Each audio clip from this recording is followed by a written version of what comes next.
Figure आप लोग बनाइए। ह्यूमन स्ट्रक्चर, लंग्स में आपका सबसे ऊपर है लैरिंग्स, फिर उसके बाद ट्रैकिया, ट्रैकिया को विंड पाइप भी कहते हैं। और ट्रैकिया में आपके 10 से 12 कार्टिलेजिनस रिंग पाई जाती हैं, जो ट्रैकिया को चिपकने में मतलब कोलैप्स करने नहीं देती, चिपकने नहीं देती, स्पेस बनाई रहती है ताकि वहाँ से तन्यता बनी रहे और आसानी से हमारा जो ऑक्सीजन है और कार्बन डाइऑक्साइड जो भी गैसें हैं पास होती रहें। फिर वहाँ से ट्रैकिया जो होती है 2 ब्रांच में बढ़ती है, जिसको ब्रोंकियाई बोलते हैं। ब्रोंकियाई आपका टूटता है प्राइमरी ब्रोंकियल्स में, फिर सेकेंडरी में, फिर टर्सरी ब्रोंकियल्स में। टर्सरी ब्रोंकियल्स ग्रैप्स की तरह क्या करता है, गुच्छा बनाता है, जिसको हम क्या कहते हैं, एल्विलाई। और इसी एल्विलाई के पास से आपकी ब्लड वेसल्स जाती हैं पतली पतली, जिससे गैसों का क्या होता है, एक्सचेंज होता है। और हमारा जो लंग्स होता है बेटा, इसमें 2 मेम्ब्रेन होती है, आउटर प्लूरल मेम्ब्रेन और इनर प्लूरल मेम्ब्रेन। दोनों के बीच में प्लूरल फ्लूइड भरा होता है। हमारे लंग्स में 5 लोब होते हैं, जिसमें से 3 लोब्स राइट साइड होते हैं और 2 लोब्स कितने हैं, किधर हैं, left side. But in case of rabbit में 6 लोब होते हैं, 4 आपके राइट होंगे, 2 लेफ्ट होंगे। हमारे ह्यूमन का जो हार्ट होता जो लंग्स होता है, राइट वाला स्लाइटली बिलो होता है, नीचे होता है, और लेफ्ट वाला स्लाइटली एबव होता है, ऊपर रहेगा। और जस्ट उसी चीज का उल्टा रैबिट में होता है। ये क्वेश्चन बन चुका है, ये जो मैं बता रही हूँ, जो आपका जो राइट और लेफ्ट जो अप डाउन करके होता है, रैबिट में पूछा था कि रैबिट में जो असर्शन रीजन में क्वेश्चन दिया गया था कि रैबिट में जस्ट उल्टा उल्टा होता है, राइट वाला थोड़ा ऊपर होगा और लेफ्ट वाला थोड़ा सा नीचे होता है। ठीक है, तो आप लोग ऐसे याद कर लीजिएगा, आर से रैबिट हो गया और आर से राइट, उसका राइट हमेशा ऊपर रहेगा, लेफ्ट नीचे, और उसी का जस्ट अपोजिट हम लोगों में हो जाएगा। ठीक है, चीजें याद रखिएगा, क्योंकि ये असर्शन रीजन में क्वेश्चन दे चुका है, प्रीवियस ईयर के किसी पेपर में था, तो मैं बता रही हूँ अगर रिपीटेड होंगे तो क्वेश्चन सही कर लीजिएगा।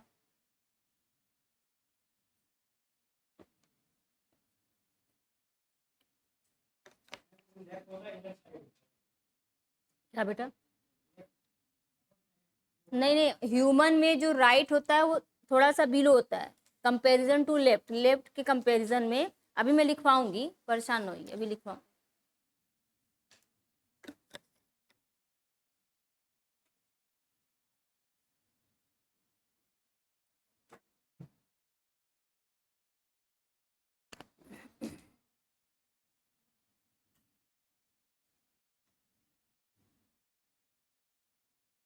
इसको 3 कलर कर लो, रुको बता रही हूँ। ये प्राइमरी हो गया,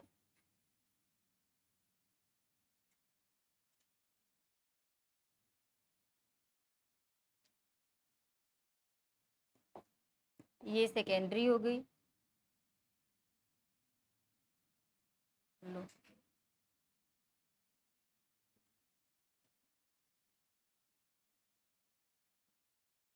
और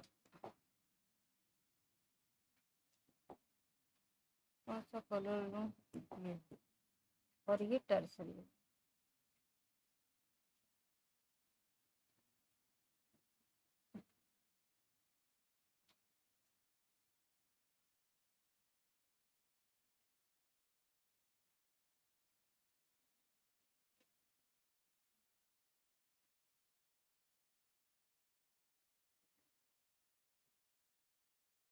ठीक है,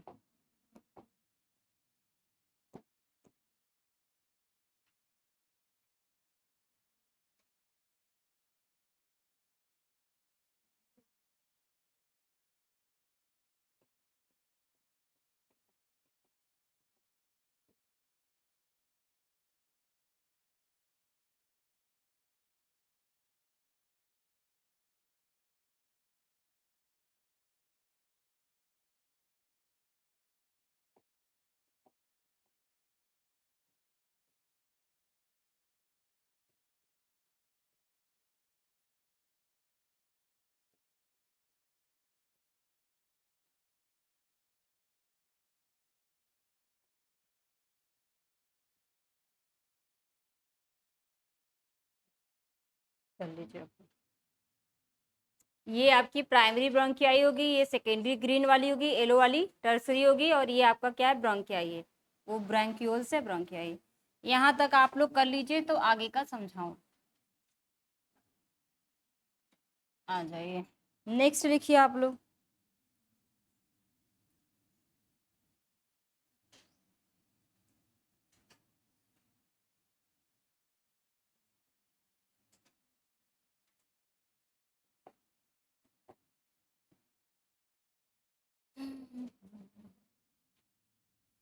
अब इन सब का नाम लिखवाती हूँ, चलो अच्छा लिखो।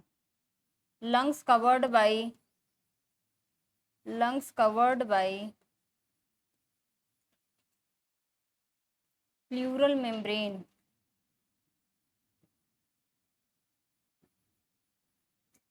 और जो प्लूरल मेम्ब्रेन है दो है, एक आउटर है और एक क्या है, इनर। जो आउटर मेम्ब्रेन है इसको कहते हैं parietal pleural membrane,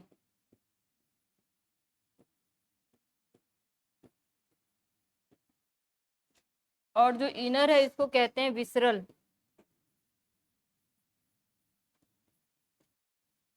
pleural membrane.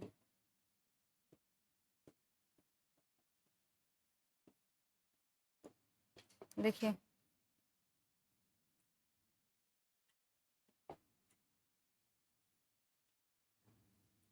one lobes of lungs containing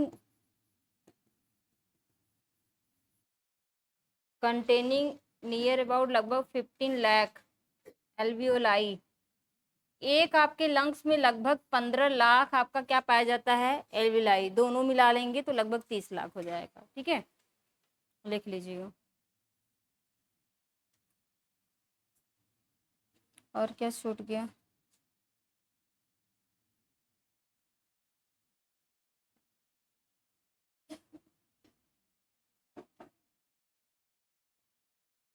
इस चीज को नहीं लिखवाया क्या जी, छूटा तो नहीं है। हाँ ये लिख लीजिएगा। तो in case of human right lobes of lungs slightly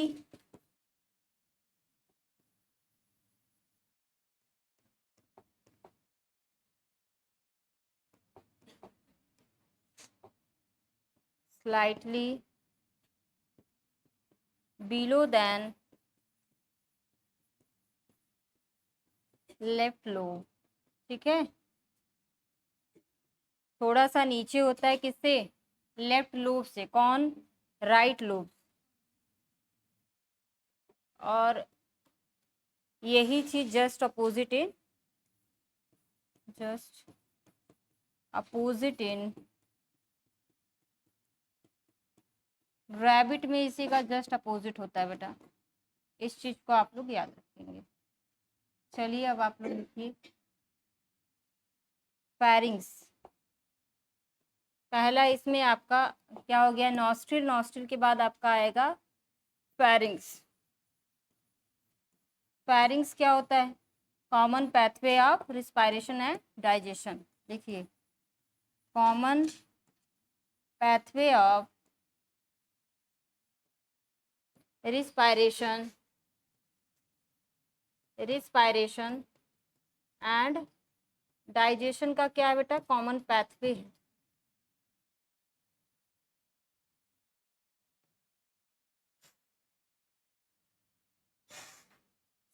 trachea लिखिए, ट्रैकिया क्या है, ट्रैकिया।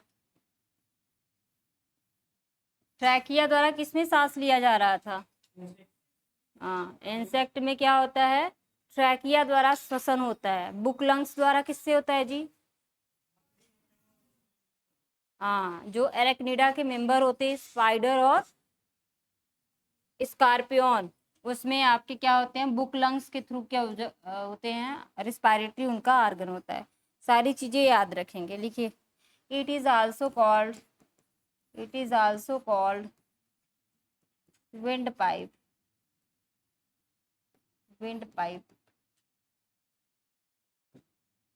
पहला हो गया, दूसरा लिखिए। लोकेटेड इन नेक रीजन,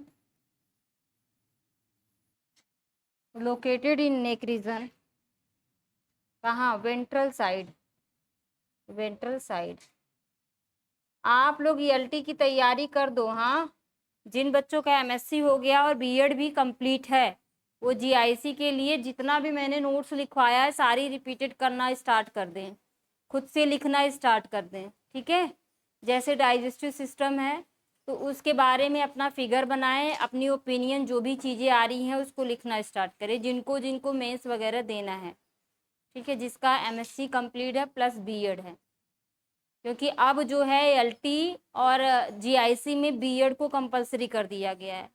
क्योंकि इसमें क्या होता था बेटा कि जो बच्चे यूपीएससी की तैयारी करते थे, आरओ की तैयारी करते थे, काफ़ी एजुकेटेड भी थे, प्लस ये भी था काफ़ी एक्सपीरियंस था उनके पास मेंस लिखने का, वो लोग मेंस लिखते रहते थे।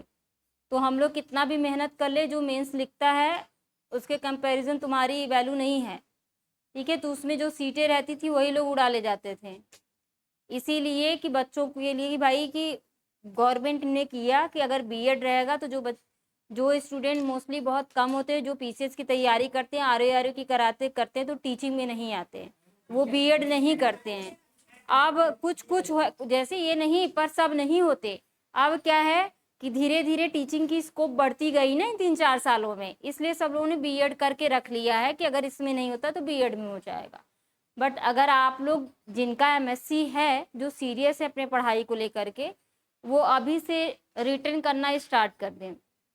अगर लिखना स्टार्ट करोगे तो हैबिट हो जाएगी, बहुत कुछ भारी भरकम कुछ आता नहीं है। ठीक है, क्योंकि मैं मेंस दे चुकी हूँ, मुझे समझ में आया। बस अर्थ ये है कि थोड़ा हिंदी पे आप लोगों को थोड़ा कमांड करना पड़ेगा।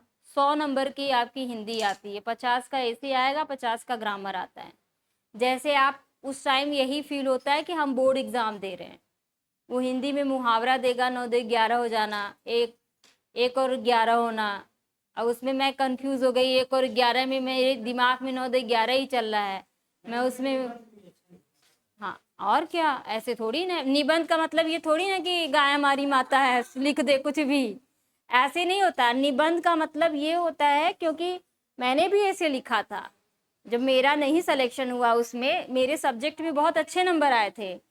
और ऐसे जानते हो उसमें इतनी अच्छी चीज होती है कि ऐसे के लिए आपको 6 टॉपिक पहले से ही दे दिया जाता है। 6 टॉपिक आपको पहले से दे दिया जाएगा। इन 6 टॉपिक में से कोई 3 टॉपिक या 2 टॉपिक आएगा, उसी एक पे आपको लिखना है। पर ऐसे लिखने का मेन मैटर उसमें क्या होता है, जब आप ऐसे लिखेंगे तो जो आपका करेंट में उससे रिलेटेड जो योजनाएं चल रही हैं, जो घटनाएं चल रही हैं, जो करेंट है, उसमें करेंट चीज लिखेंगे, तब जाके आपका ऐसे उसमें अच्छा माना जाता है। ऐसा नहीं प्रदूषण पे दे दिए तुम प्रदूषण इतना लिख दे कि वो पढ़ते पढ़ते पागल हो जाए, ऐसे नहीं। प्रदूषण का मतलब ये है कि जो अभी प्रदूषण से अभी करेंटली में कहीं कोई घटना तो नहीं हुई, कोई गैस तो ऐसी नहीं बनी है, कोई योजना तो ऐसी नहीं चली है। ठीक है, कोई ऐसी चीज़ तो नहीं हुई है जिसके वजह से पॉल्यूटेड बायोटेक्नोलॉजी आई है। तो सारी चीज़ें उसमें इंक्लूड करोगे तब आपका ऐसे जो होता है बहुत इफेक्टिव होगा, तो मार्क्स अच्छे मिलते हैं। तो हाँ, ये और उसमें सब कुछ दिया रहता है, तुम अपना सूचकांक वगैरह सब कुछ डाल के दे सकते हो कि हाँ पर्यावरण का हमारे विश्व में भारत का इतना स्थान है, यहाँ यहाँ मीटिंग हुई थी, इतने इतने ऐसी हुई थी, स्टार्टिंग में ऐसे हुआ था, सारी चीज़ें इंक्लूड करोगे। और वो चीज़ें जो, और सबसे बड़ी चीज़ है तो ये वहाँ पे तुम 2 पॉइंट यूज़ ही नहीं कर सकते, या तो पूरा ब्लैक बनाओ लिखोगे या तो पूरा ब्लू। आपको फिगर बनाने के लिए कोई पेन यूज़ नहीं करना है। ये नहीं है कि हम बायो के स्टूडेंट्स हम लाल पीला नीला लिख दें, करोगे तो पहले वहाँ लिखा रहता है, जब आपका वहाँ पे इंडक्शन दिया जाता है तो वहाँ लिखा रहता है कि आपको जो है सिर्फ एक ही पेन लिखना है, और आपको 2 लैंग्वेज में वहाँ नहीं लिखने हैं, या तो पूरा आप इंग्लिश लिखोगे या तो पूरा आप हिंदी। अगर हाँ, अगर तुम नहीं, अरे हिंदी तो हिंदी में लिखोगी, हिंदी तो हिंदी में अपने अपने सब्जेक्ट के लिए, जैसे बहुत ऐसे सारे स्टूडेंट होते हैं जो हिंदी में पढ़ते हैं। ठीक है, कुछ कुछ ऐसी यूनिवर्सिटी है जहाँ पे आपका बीएससी हिंदी में होती है, पर मैं ये पहली बार सुनी थी कि उत्तराखंड की एक लड़की आई थी, एडमिशन ली थी, वो जो थे उनके क्या था, हिंदी में था, ऐसे कहती थी कि हम जहाँ से पढ़े वो हिंदी में था। मैं किसमें? तो भाई हर जगह यूनिवर्सिटी की अपनी अपनी वैल्यू, पर यूपी में आप इंग्लिश से ही बीएससी एमएससी करते हो, उसमें इंग्लिश ही रहती है। सब भाई वही चलता ही है, ये सब में इंग्लिश ही चलती है, क्योंकि हिंदी तो हमको समझ में नहीं आती। अगर वो लिख देगा हिंदी में स्त्री धानी या स्त्री पतान क्या क्या पुमांग ऐसे कुछ करके लिखा, पुंकेसर वगैरह, तो बहुत डेंजरस। उसकी कभी हिंदी पढ़ के देखना, घबरा जाओगे, उसकी हिंदी बहुत टफ है। कभी बायोटेक्नोलॉजी की हिंदी पढ़ना, कभी पा जाना तो समझ ही नहीं पाओगे क्या लिखा है। ठीक है, चलिए लिखिए। ट्रैकिया, इसको विंड पाइप कहते हैं, located in neck reason, ventral side पे हमारे क्या है, वेंट्रल साइड फ्रंट वाले साइड पे ये लोकेटेड होती है। लिखिए, इसकी जो लंबाई इसमें 10 से 12 लॉन्ग कॉटिलेजिनस कॉटिलेजिनस कॉटिलेजिनस 10 टू लुको 10 to 12 सेंटीमीटर इसकी लेंथ होती है, और इसकी विड्थ जो होती है, चौड़ाई जो होती है 2.5 सेंटीमीटर इसकी क्या होती है, विड्थ होती है, चौड़ाई होती है। आगे आगे, wall of the trachea is not, लिखिए वॉल ऑफ द ट्रैकिया, जो ट्रैकिया की वॉल होती है, इज नॉट कोलैप्सिबल, चिपकती नहीं है। क्यों? अबाउट, लगभग इसमें 10 to 12 cartilaginous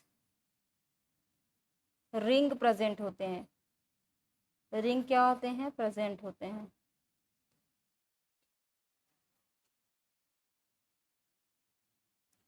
and trachea open into bronchi, ठीक है, and then bronchi open into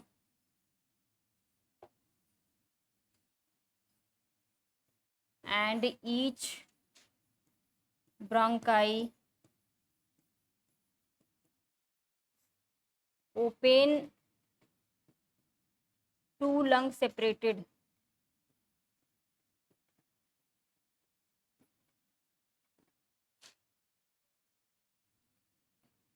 and again bronchi divided, primary bronchioles, secondary bronchioles and tertiary.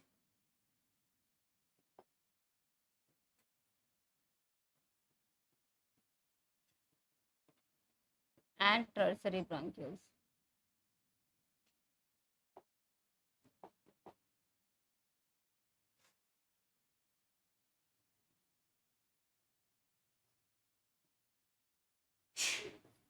And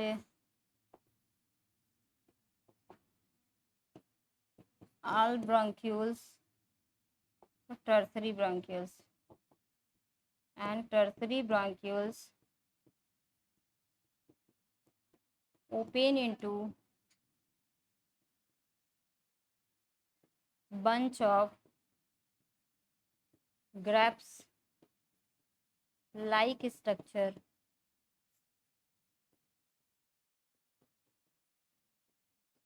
क्या कहेंगे, एल्वियोलाई, इसी में होगा एक्सचेंज ऑफ गैसेस। गैसेस का एक्सचेंज होता है ऑक्सीजन एंड कार्बन डाइऑक्साइड का। यहाँ तक आप लोग करिए, फिर आप लोगों को मैकेनिज्म समझाऊं।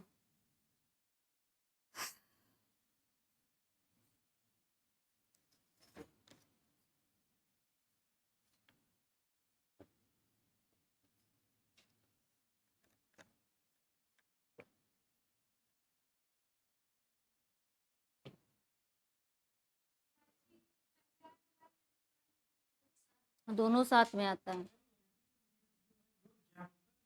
नहीं, मेंस होगा, एलटी में भी मेंस होगा पर रिटेन नहीं होगा। नहीं, रिटेन नहीं होगा। पहला पेपर जो होगा आपका, जिसमें जीएस वगैरह इंक्लूड करके बच्चों की थोड़ा सा वो करता है, छटनी कर देगा, ठीक है, बच्चों का। फिर उसके बाद सेकेंड वाले पेपर में फिर वो मोस्टली आपका सब्जेक्ट ही डालेगा, समझ रहे हो, सब्जेक्ट के बेस पे ही लगेगा, तब उसमें आपका जीएस वगैरह हमारे हिसाब से नहीं इंक्लूड करेगा, बस फर्स्ट पेपर में ही करेगा। उसमें मैथ, रीजनिंग, जीएस सारी पोर्शन प्लस आपका सब्जेक्ट रहेगा। सेकेंड पेपर में हमको लग रहा है ओनली सब्जेक्ट देगा, वही आपका जैसे आता है सारी।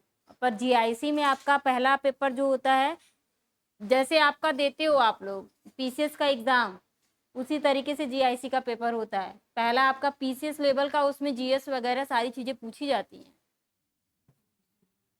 अगली बार जीआईसी का जिस टाइम मैं थी 72 नंबर गया था, 72 मार्क्स गया था पासिंग में। मेरे 78 थे क्या? हाँ 78। नहीं, उसका क्राइटेरिया निर्धारित नहीं होता है। बच्चे एग्जाम दिए, हायर से उठाता है, ठीक है, उसको देखता है कितने हमको कितना गुना पास करवाना है, उतने गुना वो पास करवा के छोड़ देगा, चाहे वो 72 जाए, 80 जाए, 85 जाए, चाहे 100 जाए, उससे मैं उसको, हाँ एक बार मैंने दिया। मैं जीआईसी का 2021 में जो ये जीआईसी आई थी, मैं उसका एग्जाम दी थी।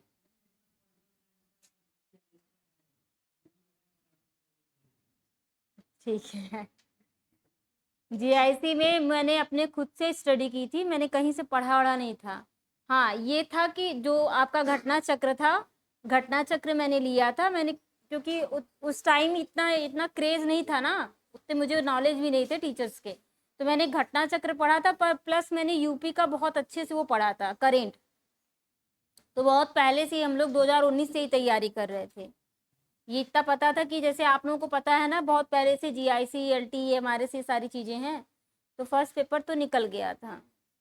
उसकी मेरिट गई थी, 72 नंबर गई थी, 78 की 89 कुछ ऐसे मार्क्स थे मेरे, याद नहीं आ रहे, ऐसे ही थे। सेकेंड पेपर वाले में थोड़ा सा वो था। और आपका सब्जेक्ट बड़ा अच्छा देता है, जीआईसी में जो सब्जेक्ट होता है ना, बहुत फंसा के देता है। एकदम सिंपल सिंपल क्वेश्चन देगा, पर बहुत फंसे हुए, बहुत कंफ्यूजन रहता है उसमें। एक तो निगेटिव मार्किंग रहती है, माइनस मार्किंग रहती है, उससे कटता है 3 पे 1।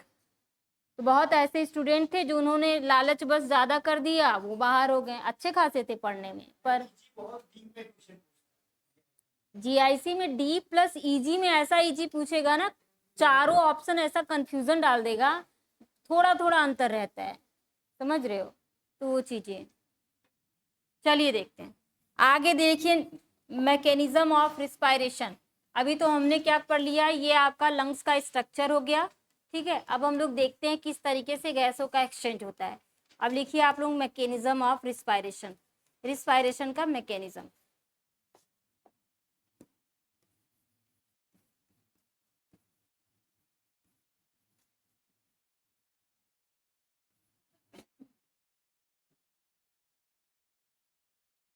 और देखो बेटा, एलटी और जीआईसी अपने यूपी का, ये सारी जो वैकेंसियां होती हैं बहुत अच्छी रहती हैं।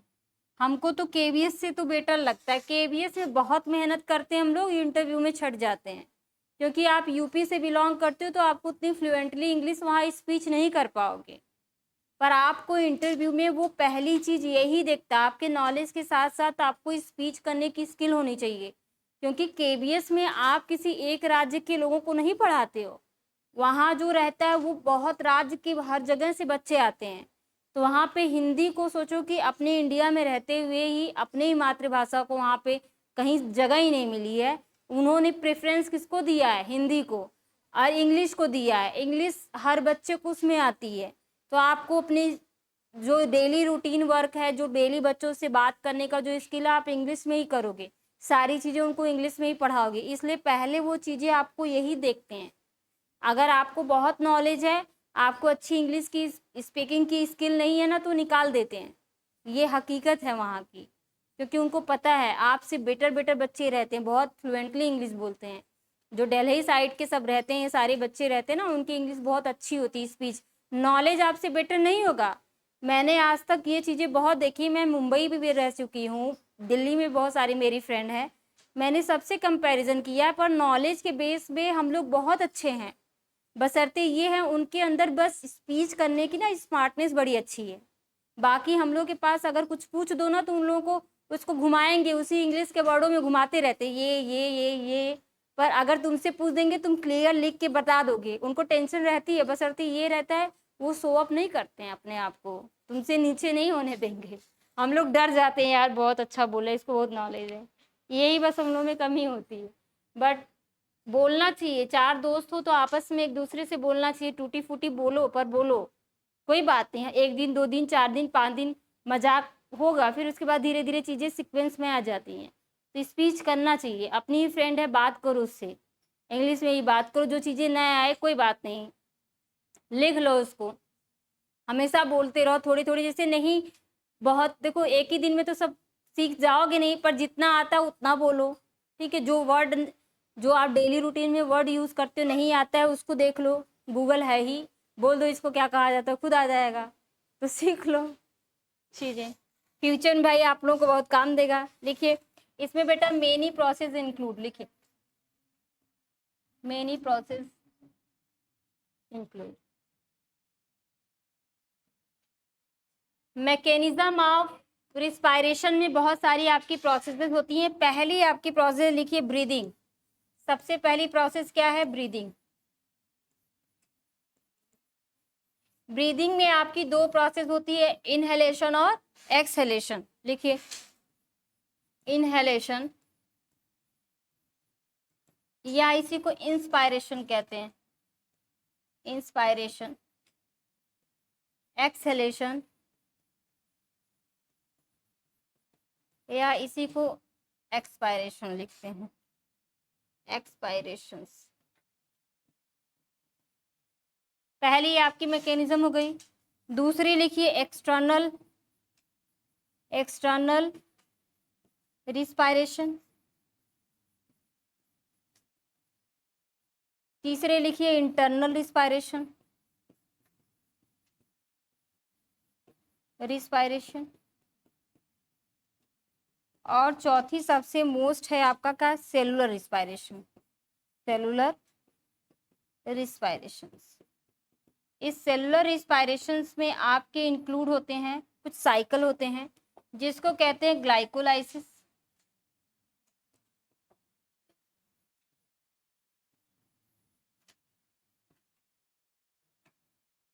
क्रेब्स साइकिल,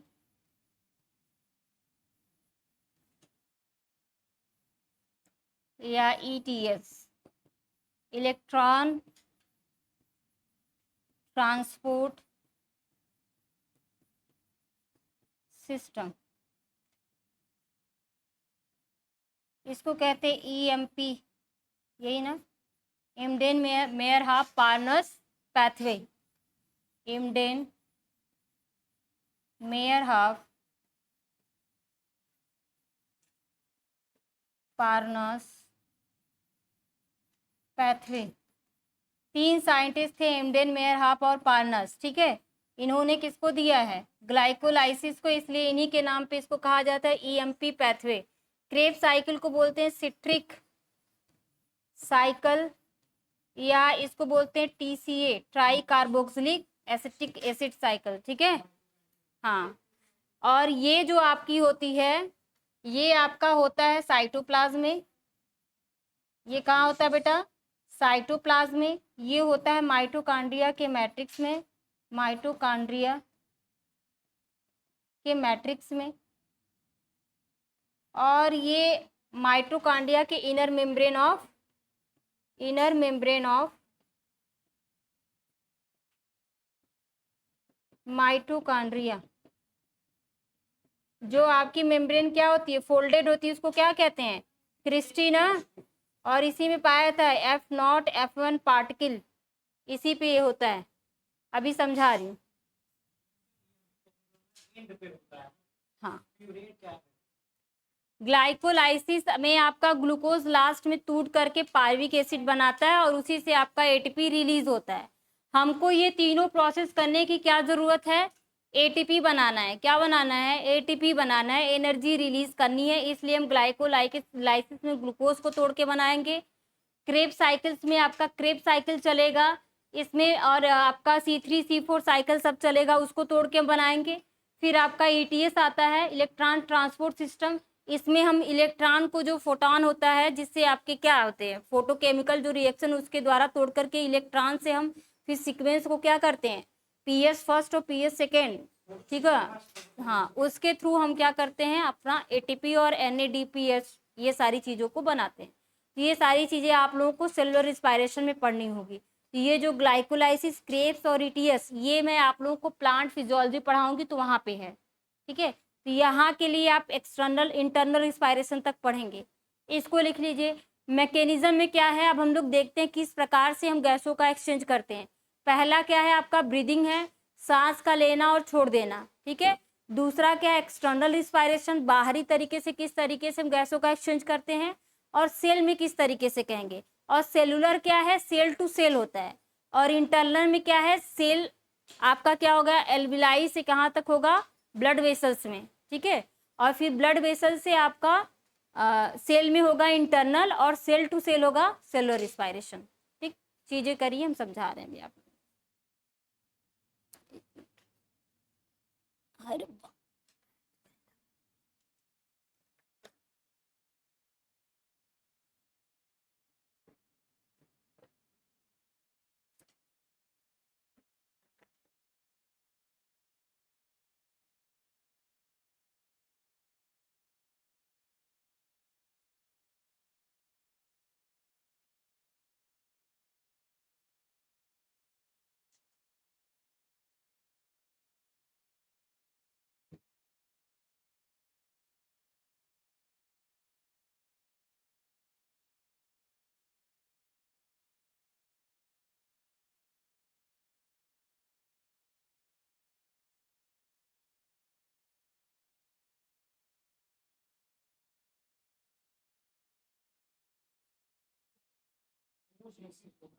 हम्म, अच्छा अभी तुम्हारा क्लियर कर देती हूँ, करिए इसको, करिए, मैं समझा।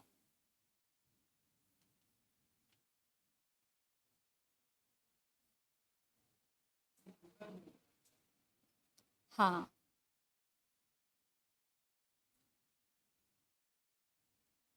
लीवर प्लस हमारी मसल्स दोनों में।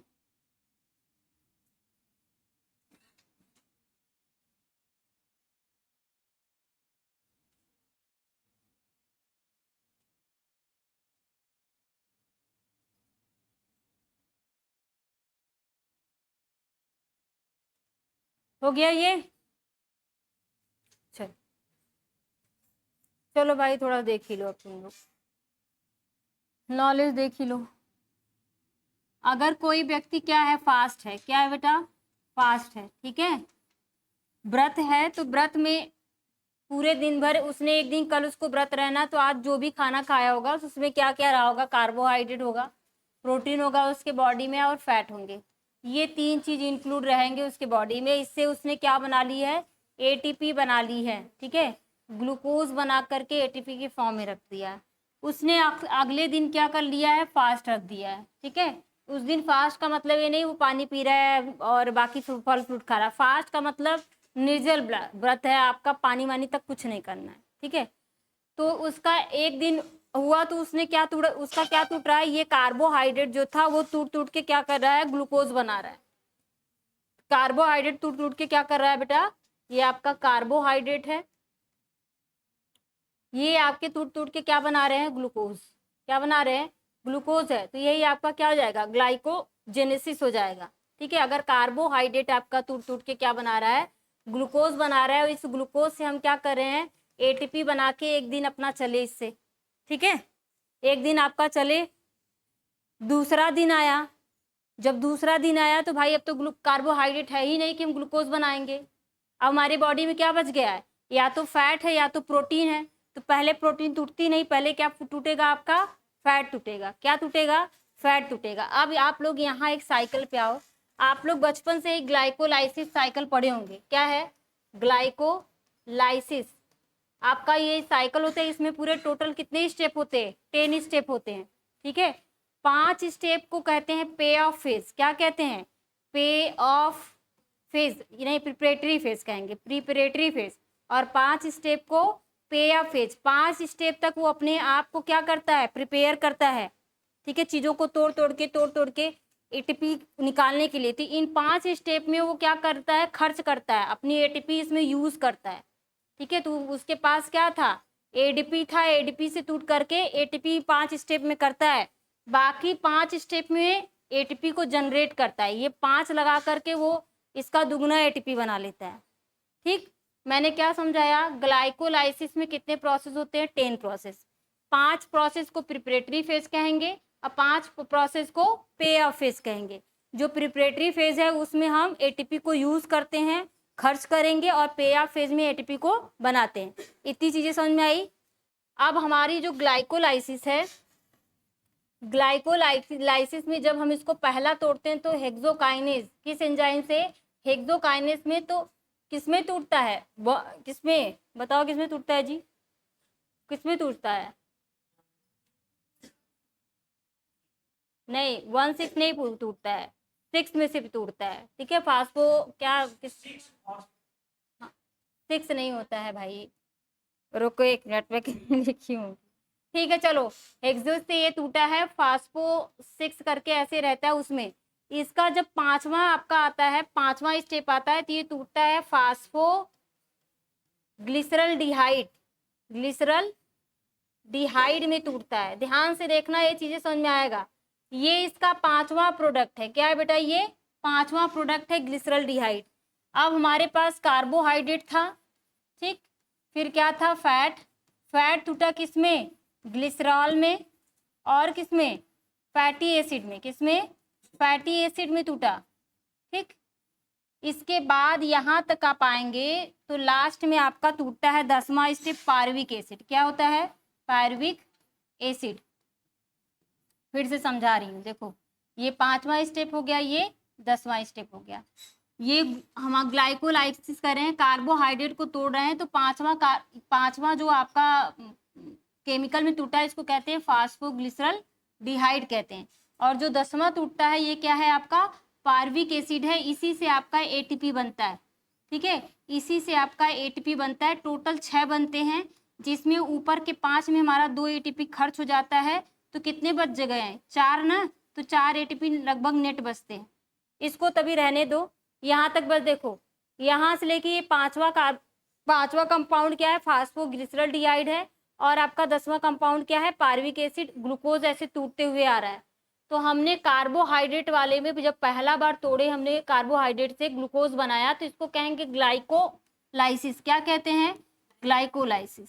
अब क्या है, आपका एक दिन बीत गया, दूसरे दिन क्या होता है, अब हमारे पास कार्बोहाइड्रेट नहीं बचा है, फैट बचा है।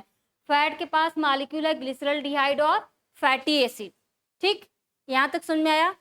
तो ये क्या करता है, फैट का ये जो ग्लिसरल डिहाइड है, ये यहाँ ना ज्वाइन करता है, ये अपने केमिकल को मैच करता है। कहाँ आया, फास्फोग्लिसरल डिहाइड है ना, तो ये ग्लिसरॉल जो होता है यहाँ आके इंटर कर जाता है। कहाँ आके इंटर करता है, यहाँ आके इंटर करके यहाँ से एटीपी को तोड़ते हुए जाएगा, ठीक। यहाँ जब पार्विक एसिड है बेटा, पार्विक एसिड को और क्रेब साइकिल को जोड़ने वाला एक आपका एंजाइम होता है, जिसको तो एसिटिल को एंजाइम कहते हैं। इसके बाद आपकी दूसरी ग्लाइकोलाइसिस बताई, उसके बाद क्या बताई हूँ, क्रेब साइकिल, फिर क्या बताई हूँ, ईटीएस ना। इसके नीचे ग्लाइकोलाइसिस खत्म हो गया, इसके नीचे क्या है, यहाँ पे क्रेब साइकिल है। क्या है, क्रेब साइकिल है, और ग्लाइकोलाइसिस और क्रेब साइकिल को जोड़ता है एक एंजाइम, एसिटिल कोएंजाइम। हाँ, ये एसिटिल जो कोएंजाइम बेटा, अब यहाँ जो आपका फैटी एसिड है, ये भी तो एसिड है, ये भी एसिड, ये फैटी एसिड अब यहाँ से इंटर कर जाएगा। समझ में आया। ग्लिसरॉल आपका ग्लाइकोलाइसिस के 5वें कंपाउंड में घुस करके वहां से एटीपी तोड़ते हुए आ रहा है। फैटी एसिड जो लास्ट में आपका ग्लाइकोलाइसिस खत्म हो गई, उसके बाद एसिटिल कोएंजाइम जो क्रेब साइकिल को जोड़ती है, वहां जाके इंटर करके वहां से तोड़ता हुआ आएगा।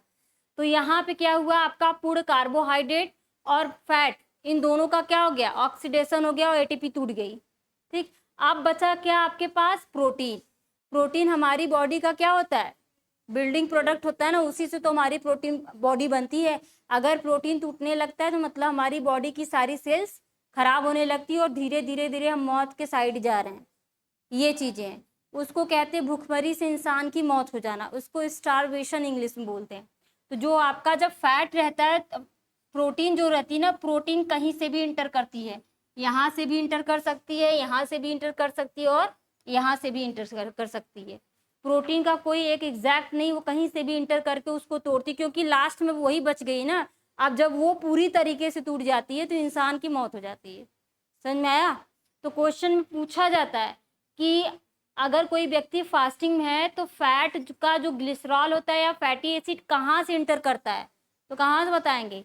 पांचवा कंपाउंड फास्फोग्लिसरॉल्डिहाइड से ग्लिसरॉल, और एसिटिल कोएंजाइम से फैटी एसिड। और प्रोटीन कहाँ से इंटर करेगा? कहीं से भी इंटर कर जाएगा। कार्बोहाइड्रेट कहाँ से करता है? एकदम स्टार्टिंग, ग्लाइकोलाइसिस के पहले से। ठीक है, तो ये इस तरीके से बेटा आपका क्या होता है, इंटरिंग होता है और एटीपी टूटती है और हमको एनर्जी मिलती है। ठीक,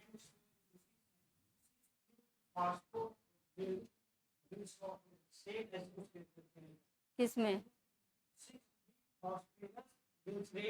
किसमें? हाँ है, मुझे इस टाइम याद नहीं, हमें कहीं उसी में लिखी होंगी, मैं देखना नहीं चाहती।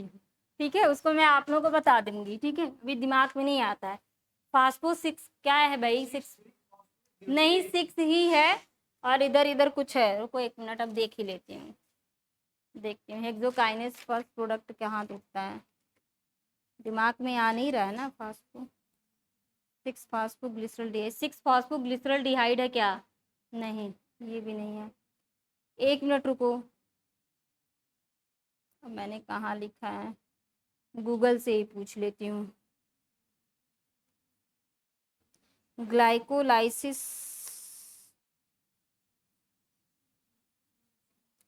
ग्लाइकोल पैथवे, 1 मिनट रुक जाओ।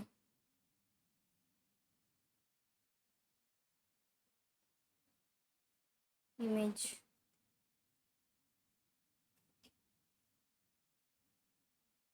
साफ भी तो नहीं दिखा रहा है।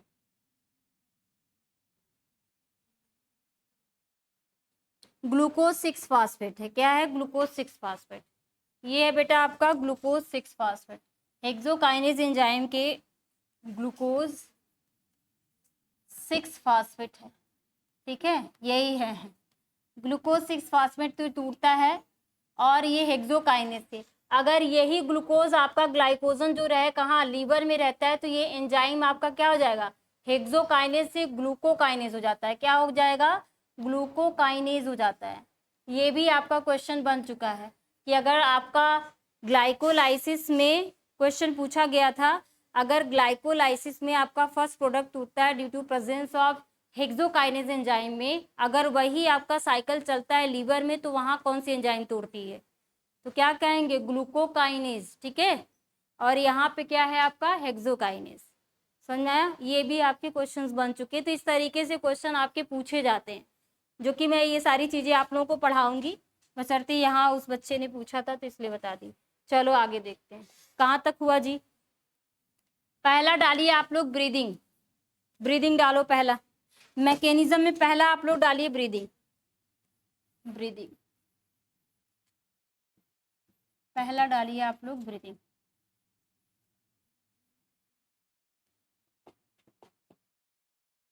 एक्सचेंज ऑफ गैसेस लिखो, exchange of gases, exchange of gases by nostril to lungs. ठीक है, क्या कहलाता है? ब्रीदिंग कहलाता है। और ब्रीदिंग को एंड ब्रीदिंग कंट्रोल बाय किसके द्वारा कंट्रोल होता है? ब्रेन का कौन सा पार्ट होता है? ब्रीदिंग कंट्रोल बाय, हाँ, कंट्रोलिंग बाय मेड्यूला ऑब्लांगेटा, या कंट्रोल्ड बाय मेड्यूला ऑब्लांग। ये हमारा ब्रेन है बेटा। ठीक, ये ब्रेन से, जहाँ पे ब्रेन हमारे यहाँ से रखा रहता है, ये वाला जो पोर्शन होता है इसको क्या कहते हैं, मिड ब्रेन। क्या कहते हैं, मिड ब्रेन कहते हैं, यही ना।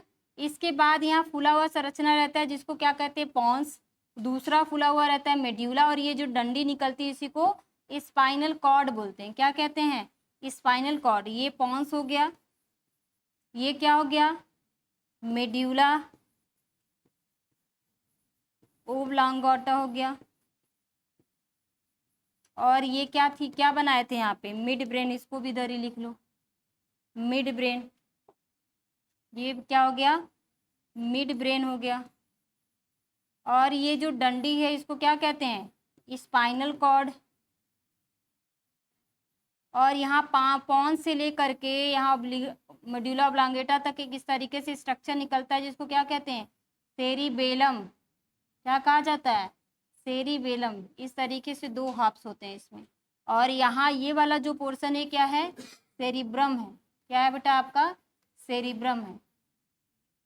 ठीक, यहाँ पे इस तरीके से आप लोग देखेंगे ये जो तीनों स्ट्रक्चर मिलके बनाए हैं, मिड ब्रेन, पॉन्स और मेड्यूला ऑब्लांगेटा, ये तीनों एक तरीके से डंडी की तरह है ना, यहाँ से यहाँ तक। इसको कहते हैं ब्रेन स्टेम। क्या कहते हैं इसको, ब्रेन स्टेम। क्वेश्चन पूछता है ब्रेन स्टेम में कौन कौन से पार्ट इंक्लूड होते हैं, 2 MM और P, MMP, mid brain, medulla oblongata और पॉन्स, क्या बना लिए, ब्रेन स्टेम। और ये वाला जो हिस्सा है ये क्या है, स्पाइनल कॉर्ड। ये किस तरीके से वर्क करता है, जो मेड्यूला ऑब्लांगेटा है यहाँ पे इसका सेंटर पाया जाता है। 2 सेंटर होते हैं, एक को कहते हैं एप्निस्टिक और एक को न्यूमेटिक। ठीक है, एक को कहेंगे न्यूमेटिक और एक को कहते हैं एप्निस्टिक, एप्निस्टिक। ठीक, और ये हमारा क्या है बेटा, है लंग्स है। समझा रही हूँ कैसे लंग्स का फंक्शन करता है। ये हमारा लंग्स है। लंग्स में ये सारी स्ट्रक्चर के बाद ये क्या है, एल्विलाई।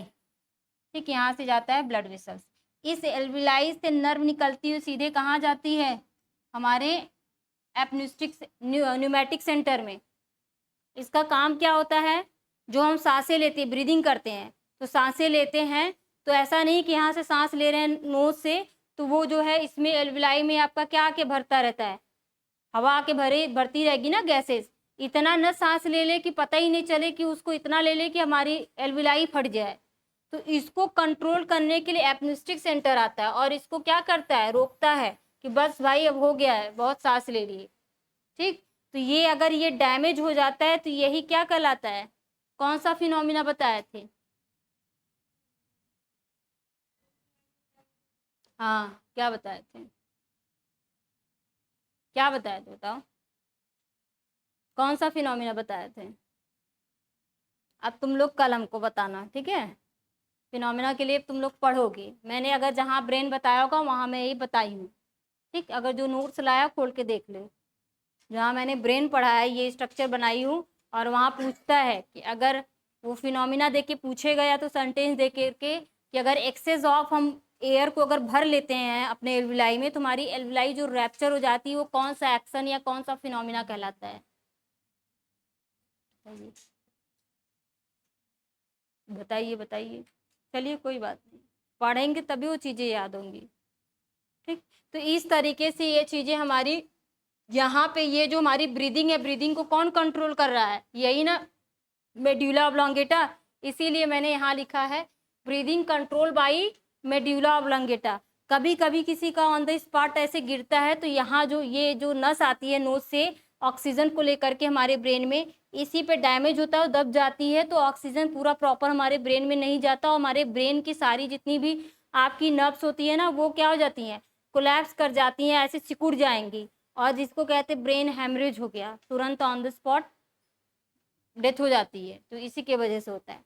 चलिए यहाँ तक कर लीजिए आप लोग।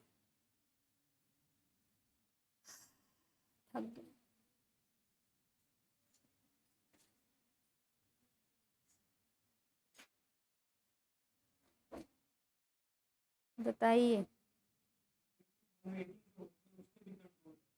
बहुत सारी वहाँ सेंटर पाई जाती, जो मेड्यूला ऑब्लांगेटा है ना, उसमें देश दुनिया भर के सेंटर होते हैं।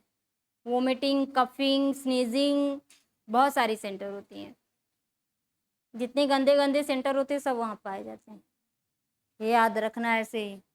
हो गया, चले आगे।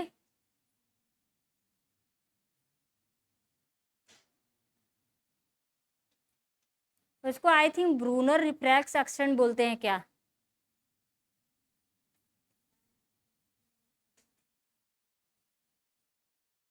ब्रूनर रिफ्रैक्स एक्शन ही बोलते हैं।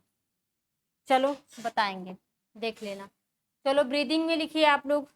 ब्रीदिंग समझ में आया? सांस को लेना और निकाल देना ही ब्रीदिंग होती है। हमारी ब्रेन की जो पार्ट होती है मेड्यूला ऑब्लांगेटा, वही क्या है?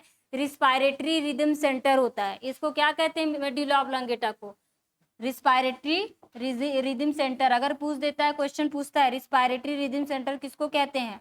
मेड्यूला ऑब्लांगेटा को। तो लिख लीजिए रिस्पायरेटरी रिदम सेंटर क्या है आपका? मेड्यूला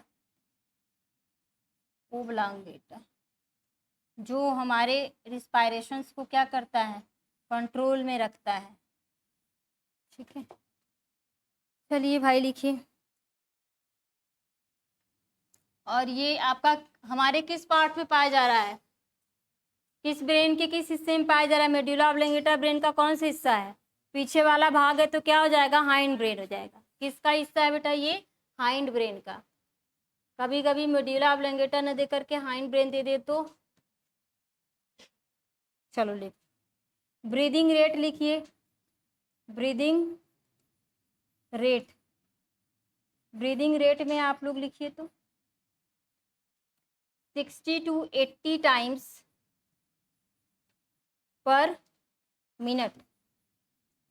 ठीक है, ये नहीं 72 बार करते हैं, वो हर्ट होता है। दिमाग में रखना, दिल का धड़कना 72 बार होता है। आप 1 मिनट में 16 से 18 बार सांसें लेते हैं। 72 बार मत करके आना, फिर कह देना मैम हम तो सही मारे थे। दिमाग रखना, उसने हार्ट रेट पूछा है कि ब्रीदिंग रेट पूछा है। ठीक है, चीज़ें थोड़ी थोड़ी सी रहती हैं। कभी कभी फोटोसिंथेटिक रेट पूछ के वो CO2 इवॉल्व और O2 रिलीज कर देता है। और फिर कई RQ का पूछ देता है। दिमाग में फोटोसिंथेटिक PQ देख ही नहीं रहे, RQ लगा के चले आए और कह रहे हो कि मैम हम सही किए हैं। तो बहुत होश से पेपर देखना, बेहोशी में नहीं। बहुत दिमाग लगा के देखोगे तभी आप कर पाओ। जो हलवा क्वेश्चन रहता है ना, हलवे में उसी तरीके से सबको घुमा देता है। हलवा में हलवा बना देगा तुम लोगों को। तो तू दिमाग रखना है, अगर वो छोटा क्वेश्चन पूछा है इसका मतलब कुछ ट्रिक है, इसलिए उसने रखा है। वो बेवकूफ़ नहीं है, चालाक होता है बहुत, उसको पता है ना कैसे क्या पूछा जाता है। चलो नेक्स्ट लिखिए आप लोग। पहला लिखिए इनहेलेशन, इंस्पायरेशन। इंस्पायरेशन, ब्रीदिंग में पहला क्या था? इंस्पायरेशन या तो इनहेलेशन। इनहेलेशन, इसमें बेटा आपका प्रोसेस आता है, उस प्रोसेस को हम लोग लिखेंगे। ठीक, पहला प्रोसेस क्या है? इंस्पायरेशन, सांस लेने का पूरा प्रोसेस क्या होता है, क्या क्या इंटरनल हमारे रिप्स से लेकर के हमारे जो रिप्स में आपकी जो फ्रेनिक मसल्स होती है उसमें डायफ्राम में किस तरीके से चेंजेस होता है और कैसे हमारे लंग्स के लोब में हवा भर जाती है, ये पूरे प्रोसेस इस मैकेनिज्म में देखेंगे। सबसे पहले क्या होता है? Muscles of diaphragm. जैसे हम हवा को भरते हैं तो मसल्स ऑफ डायफ्राम की मसल्स को फ्रेनिक मसल्स कहते हैं। क्या कहते हैं? Phrenic muscles. लिखो मसल्स ऑफ डायफ्राम, मसल्स, या ऐसे लिखो पहले आप लोग।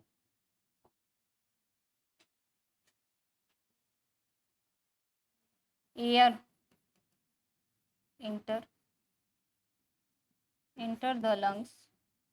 सबसे पहले हम एयर को क्या करते हैं? लंग्स में जैसे इंटर होता है तो लिखिए मसल्स ऑफ डायफ्राम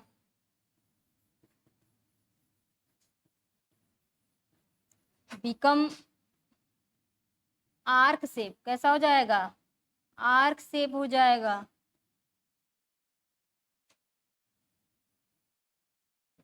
हमारा यही ना है, ये मनुष्य है कोई।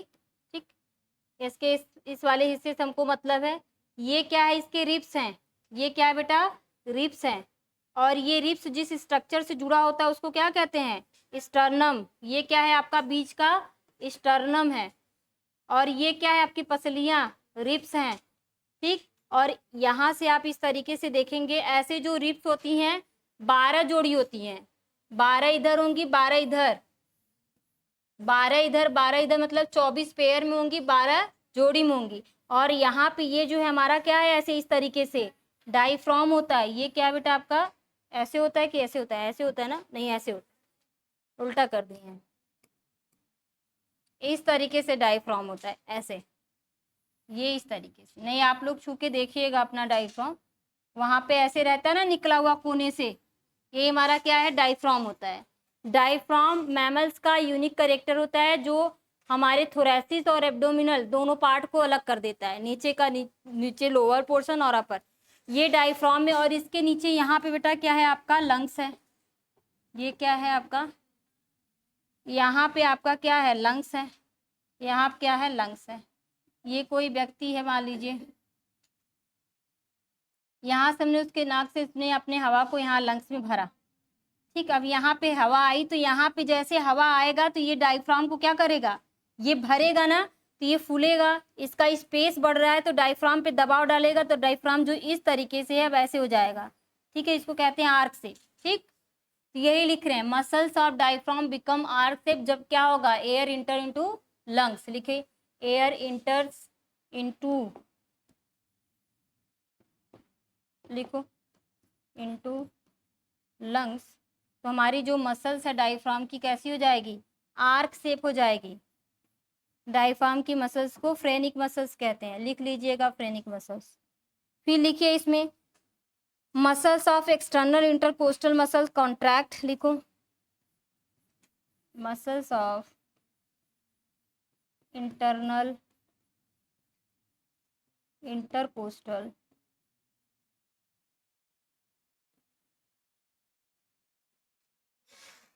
कॉन्ट्रैक्ट। जो आपकी रिप्स है, रिप्स के पास जो मसल्स है उसको कहेंगे इंटरकोस्टल मसल, ठीक है। और ये मसल इंटर के अंदर की तरफ है, जो कैसी हो जाएंगी, कॉन्ट्रैक्ट हो जाती हैं, सिकुड़ जाती हैं, ठीक है। फिर उसके बाद आपका क्या होता है, स्टर्नम, जैसे ये सिकुड़ती हैं, जैसे ये ऐसे सिकुड़ती तो स्टर्नम क्या हो जाएगा, ऊपर की साइड जाएगा ना, लिखो स्टर्नम, स्टर्नम मूव अपवर्ड।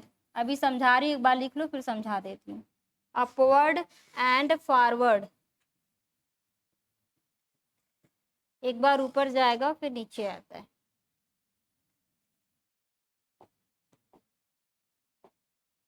फिर उसके बाद देखो एज अ रिजल्ट, रिजल्ट क्या आता है, as a result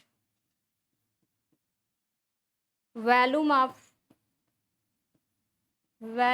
lungs, volume of lungs increase in expanding lungs, volume of lungs increase then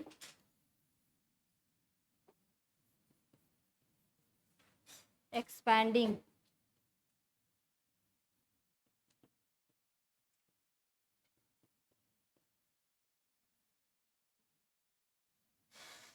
इसको लिखिए, मैं भी आप लोगों को समझा देती हूँ, घबराइए नहीं।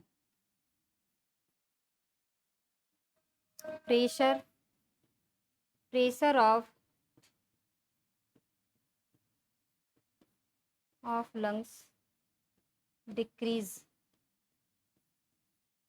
Pressure of lungs decrease and air enters from atmosphere to lungs।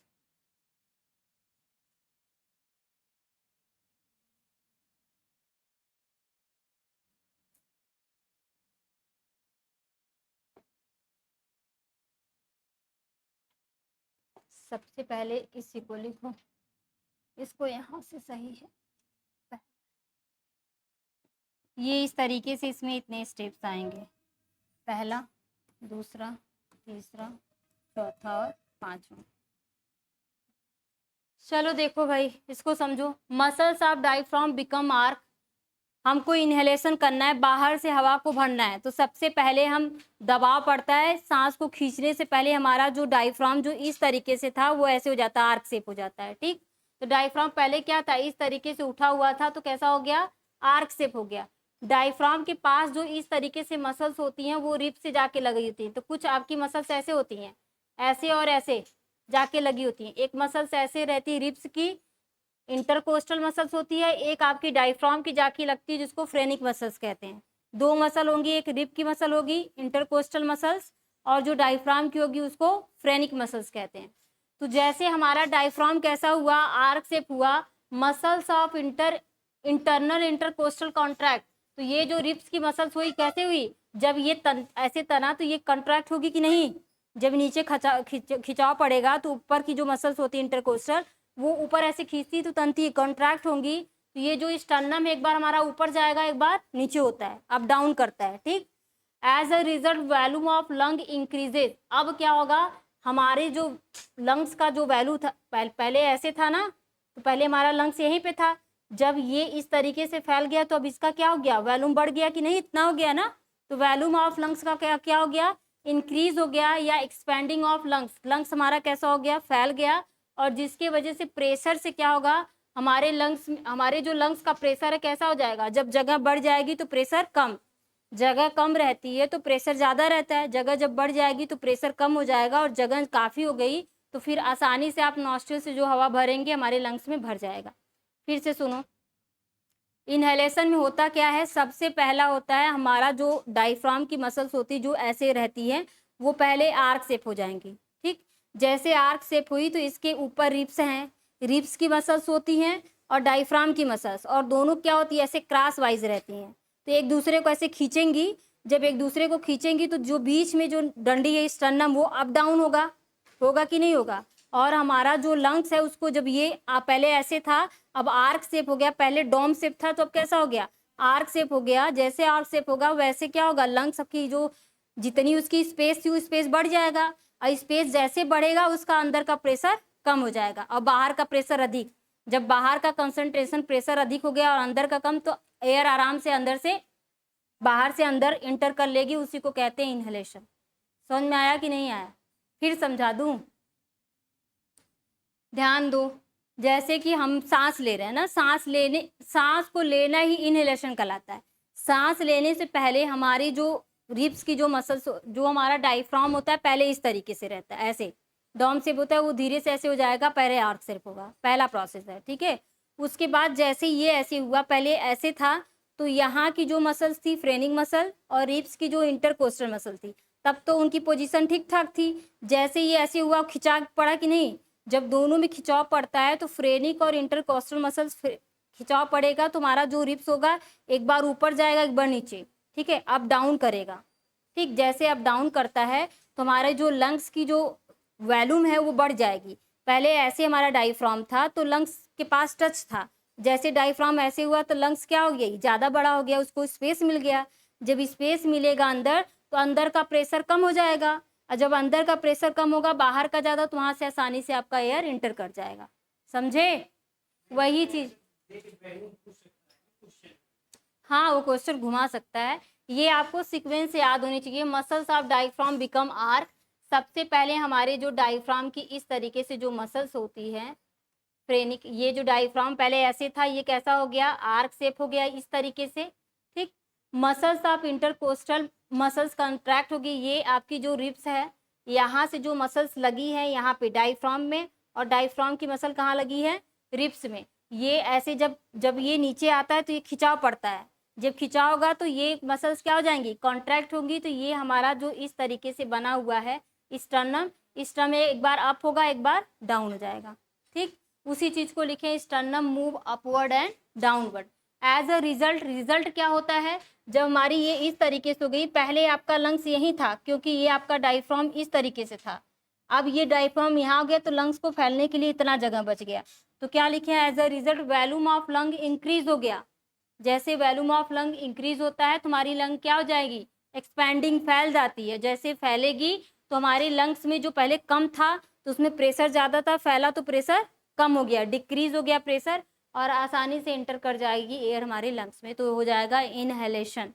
Exhalation में क्या होता है, यही चीज उल्टा हो जाएगी। ये जो होगा, हमने जो सांस भरी, सांस छोड़ना है, जब सांस छोड़ते हैं तो ये जो आर्क शेप था ये कैसा हो जाएगा, डॉम शेप, इस तरीके से डॉम शेप होगा। और जो आपकी कंट्रैक्ट आपकी मसल थी फ्रेनिक और इंटरकोस्टल क्या हो जाएंगी, रिलैक्स हो जाएंगी। जैसे रिलैक्स होती है हमारा जो इसका वैल्यूम क्या हो जाएगा, कम, इसका वैल्यूम कम हो जाएगा। कम होगा तो प्रेशर अधिक, जब प्रेशर अधिक हो जाएगा तुरंत हवा आपकी इधर से बाहर। ठीक है, तो यही चीजें दोनों में होती है, एक्सहेलेशन और इनहेलेशन। इसको कर लीजिए आप लोग। समझ में आया कि नहीं दोनों?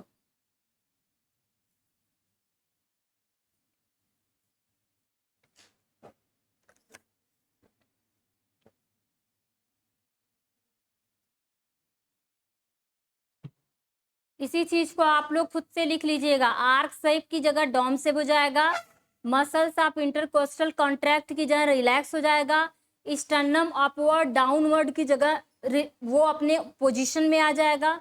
As a result volume of increase की जगह डिक्रीज हो जाएगा, एक्सपेंडी की जगह कॉन्ट्रैक्ट हो जाएगा, प्रेशर ऑफ लंग्स इंक्रीज हो जाएगा, और जिससे आपका इंटर नहीं करके एग्जिट हो जाएगा। समझ में आया? इसको आप लोग खुद लिखोगे, मैंने बता दिया, अभी लिख लो, नहीं भूल जाओगे, लिख लो इसके उसमें इनहेलेशन के बाद एक्सहेलेशन में लिखो। चलो लिखो, भी मैं चेक करती हूँ सबका, लिखो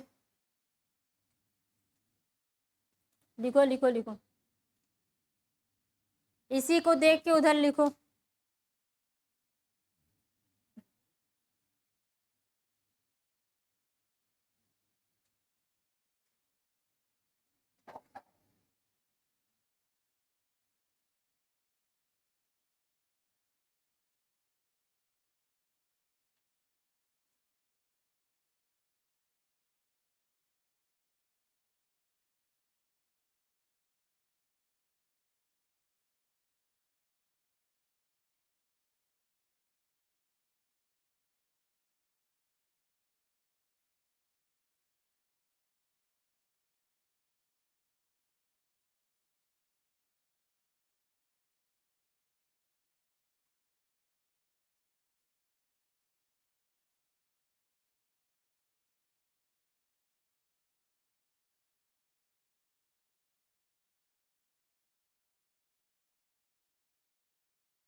डॉम, डॉम, DOME, डॉम से।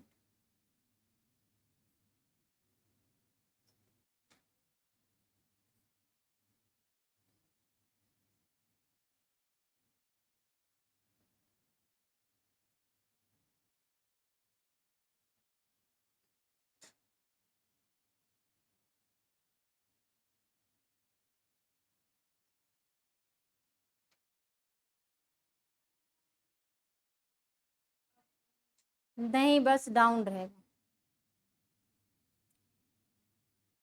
डाउन नहीं रहेगा भाई, अप होगा, अप। नॉर्मल कंडीशन लिख दो, नॉर्मल स्टेज सबसे।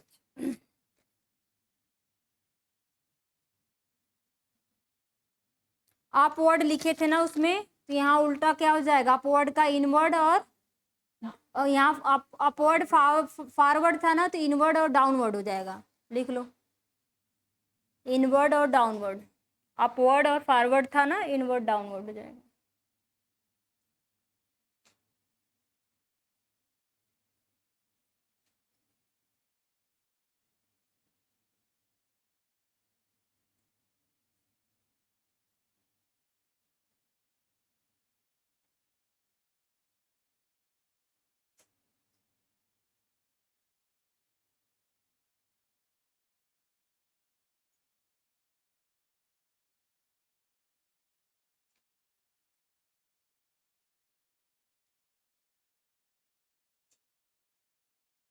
हो गया? वो आप लोग का होमवर्क है, अपना कर लीजिएगा। एक्सपायरेशन लिख करके उसके आगे लिख लीजिएगा। आप लिखिए, चलिए नेक्स्ट लिखिए आप लोग। रिस्पायरेटरी गैस इसी में लिखो, इंस्पायरेशन एक्सपायरेशन में लिखो। Respiratory gas, respiratory gas respiratory gas में लिखेंगे इंस्पायरेशन में कौन कौन सी गैस लेते हैं, इंस्पायरेशन और एक्सपायरेशन। इंस्पायरेशन में जो गैस लेते हैं उसका अमाउंट कितना कितना होता है, क्या क्या लेते हो, ऑक्सीजन, कार्बन डाइऑक्साइड और नाइट्रोजन। नाइट्रोजन कितना लेते हैं 78%, और कार्बन डाइऑक्साइड 0.034%, और ये क्या है 21%। हमने इतने गैस को इनहेल कर लिया है नॉर्मल तरीके से। जब हम बाहर करते हैं, इसको एक्सहेल करते हैं, तो ऑक्सीजन का मात्रा क्या हो जाता है, कम हो जाता है, 21 से 16 हो जाएगा, और कार्बन डाइऑक्साइड का परसेंट बढ़ जाता है, लगभग 4.6% तक हो जाता है, और जो नाइट्रोजन है सच जितना गया उतना बाहर आ जाता है। तो ये क्वेश्चन में पूछता है आप लोगों को, एक्सपायरेशन के दौरान ऑक्सीजन किसकी मात्रा आपकी बढ़ रही है, कार्बन डाइऑक्साइड की, और किसकी मात्रा कम हो रही है, ऑक्सीजन की। इसका मतलब हमारे ब्लड में कार्बन डाइऑक्साइड होता है, जिसको कहते हैं डीऑक्सीजनेटेड ब्लड। हमारे ब्लड से कार्बन डाइऑक्साइड मिल गया है, इसलिए कार्बन डाइऑक्साइड का मात्रा बढ़ गया है, और हमारी सेल्स में एटीपी यूज हो गई है, इसलिए ऑक्सीजन की मात्रा वहाँ पे कम हो गई, 21 से 16% हो गई। ये दोनों रेशियो आप लोगों को याद होना चाहिए। एक्सपायरेटरी गैस का रेशियो ये है, और ये आपका इंस्पायरेशन में गैस का रेशियो ये। लिखिए इसको। ये आपका ब्रीदिंग था, पहला से मैकेनिज्म खत्म हो गया। दूसरा मैकेनिज्म लिखिएगा आप लोग, एक्सटर्नल रिस्पायरेशंस।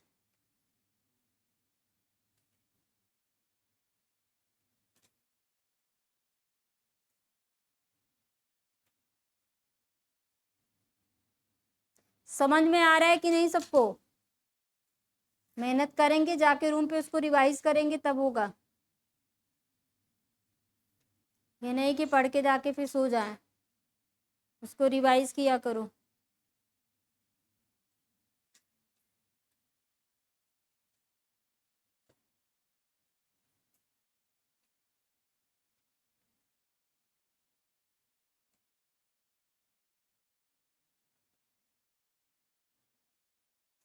यहाँ तक समझ में आया ना सबको?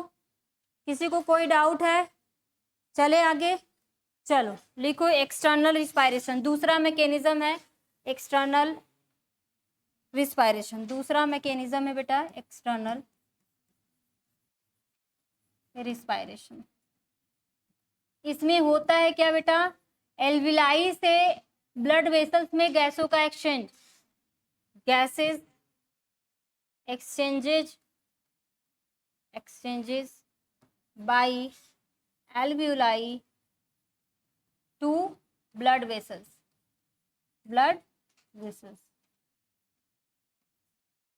एल्विलाई से ब्लड वेसल्स में गैसों का एक्सचेंज जो होता है उसी को क्या कहते हैं, एक्सटर्नल रिस्पायरेशन। तो मैंने आप लोगों को एल्विलाई वाला स्ट्रक्चर यही बताया था ना, ये हमारा लंग्स है। लंग्स दो ब्रांच में डिवाइड होते हैं, जिसको ब्रांकियाई कहते हैं।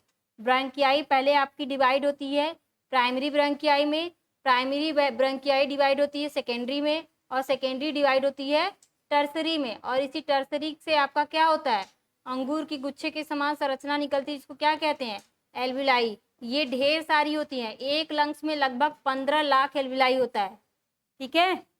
इतना चीजें मैंने बताया, तो एक एल्विलाई का स्ट्रक्चर बनाऊंगी, इसमें ढेर सारे, जैसे ग्रेप्स है ना, तो एक ग्रेप्स का स्ट्रक्चर, तो यहाँ लिखिए आप लोग, ऐसे बनाइए, ये आपका एक एल्विलाई हो गई, ठीक। और ये आपका बेटा ब्लड वेसल्स हो गए,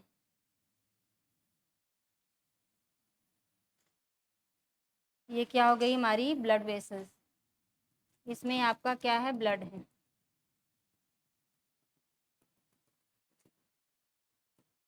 और ब्लड कैसे हैं, डीऑक्सीजनेटेड है, तो इसमें carbon dioxide, partial carbon dioxide का मात्रा ज़्यादा होगा, आंशिक रूप से या पार्शियल कार्बन डाइऑक्साइड का मात्रा ज़्यादा होगा। और ये हमारा एल्विलाई है, तो एल्विलाई में पार्शियल ऑक्सीजन की मात्रा ज़्यादा होगी, ठीक है, पार्शियल ऑक्सीजन की मात्रा ज़्यादा होगी, तो इसको कहते हैं पार्शियल ऑक्सीजन। और ये क्या है, पार्शियल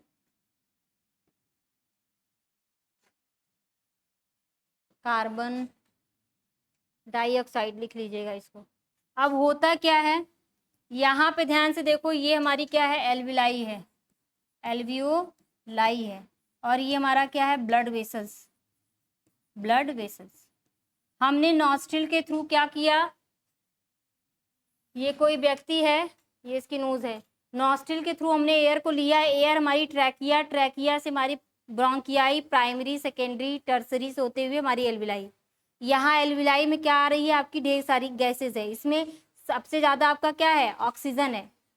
हम क्योंकि नाइट्रोजन से कोई मतलब नहीं, हमारे बॉडी में नाइट्रोजन का यूज़ नहीं है, ठीक है, तो ऑक्सीजन और कार्बन डाइऑक्साइड को ही देखते हैं। तो ऑक्सीजन कितनी आ रही है, 21%, और कार्बन डाइऑक्साइड कितनी थी, 0.034% है, ये 1% भी नहीं है, और ये क्या है, 21%। तो हमारी एल्विलाई में आपका क्या है, पार्शियल ऑक्सीजन की मात्रा क्या हो गई, मैक्सिमम है, क्या है बेटा, इसका कंसंट्रेशन इसमें ज़्यादा है, मैक्सिमम है, और हमारे ब्लड में इसका कंसंट्रेशन CO2 का क्या है, ज़्यादा, इसका मैक्सिमम है। तो हमेशा कहाँ जाता है, हायर टू लोअर। जो आपका डिफ्यूजन होता है, डिफ्यूजन हमेशा कहाँ से होता है, higher concentration to lower concentration. तो यहाँ पे ऑक्सीजन की मात्रा है तो ये आ जाएगी यहाँ पे, और यहाँ कार्बन डाइऑक्साइड की मात्रा है तो चली जाएगी एल्विलाई में, ठीक है। अब यहाँ पे ये जो डीऑक्सीजनेटेड ब्लड था, कैसा हो गया, ऑक्सीजनेटेड, कैसा हो गया, ऑक्सीजनेटेड, और ये कार्बन डाइऑक्साइड हमारा यहाँ आ गया, तो कार्बन डाइऑक्साइड अब यहाँ से tertiary, secondary, primary, bronchi, trachea, nostril से आउट हो जाएगा CO2, और हमारा O2 यहाँ हमारे ब्लड में गया। अब इस ब्लड के नीचे हमारी सेल्स होती हैं, ब्लड सेल्स और सेल्स के बीच में आएंगी तो उसको कहेंगे इंटरनल रिस्पायरेशन। ये क्या है, आउटर है, बाहर बाहर है, तो इसको क्या कहते हैं, एक्सटर्नल रिस्पायरेशन। अगर इसी के नीचे आपकी सेल्स पाई जाती हैं इस तरीके से, और इस सेल के बीच में अगर इसका, अब यहाँ पे तो ऑक्सीजन आ गया, अब ये ऑक्सीजनेटेड हो गया, और यहाँ सेल में क्या है, कार्बन डाइऑक्साइड है, अब यहाँ पे इस तरीके से एक्सचेंज होगा, तो इसको कहते हैं इंटरनल रिस्पायरेशन, ठीक है। और यहाँ तक है तो ये क्या है, एक्सटर्नल रिस्पायरेशन। सेलुलर में क्या हो गया, सेल टू सेल, तो हो जाएगा सेलुलर रिस्पायरेशन। जैसे माइटोकॉन्ड्रिया एक ऑर्गन है, तो उसके सेल के अंदर सेल हो रहा है, ठीक है, जो आपका इनर साइटोप्लाज्म में हो रहा है, उसके फिर उसके क्या बोलते हैं, मैट्रिक्स में हो रहा है, उसी के क्या बोला जाता है भाई, इनर माइटोकॉन्ड्रियल मेम्ब्रेन में हो रहा है, मतलब से हाँ क्रिस्टी में हो रहा है, तो सेल टू सेल होगा तो वो सेलुलर रिस्पायरेशन होता है, ठीक है। लंग, एल्विलाई टू लंग्स है, एल्विलाई टू ब्लड वेसल्स है external, blood vessels to cell internal, फिर आपका सेलुलर, सेल टू सेल, समझ में आया। तो यहाँ तक अभी आपको नहीं करना है, यहीं तक बनाना है, ठीक है। हाँ, उसमें आपका सेल टू सेल में आपका ग्लाइकोलाइसिस, क्रेब्स साइकिल और ETS तीनों चलता है, मैंने ऊपर अभी लिखवाया था, ठीक है। तो यहाँ पे आप CO2 लिख लेना, दूसरा कलर बना लेना भाई, ये आपका क्या है, CO2 है, क्योंकि मुझे CO2 उधर क्रॉस करना है तो एक ही कलर से दिक्कत हो जाएगी, पार्शियल CO2। तो यहाँ पे क्या हो गया, पार्शियल CO2 हो गया, यहाँ पार्शियल CO2 हो गया, यहाँ पार्शियल CO2, और यहाँ क्या आ गया, पार्शियल O2 आ गया, पार्शियल O2 आ गया, ठीक है। समझ में आया, इस तरीके से यहाँ पे एक्सटर्नल रिस्पायरेशन होता है, ठीक है।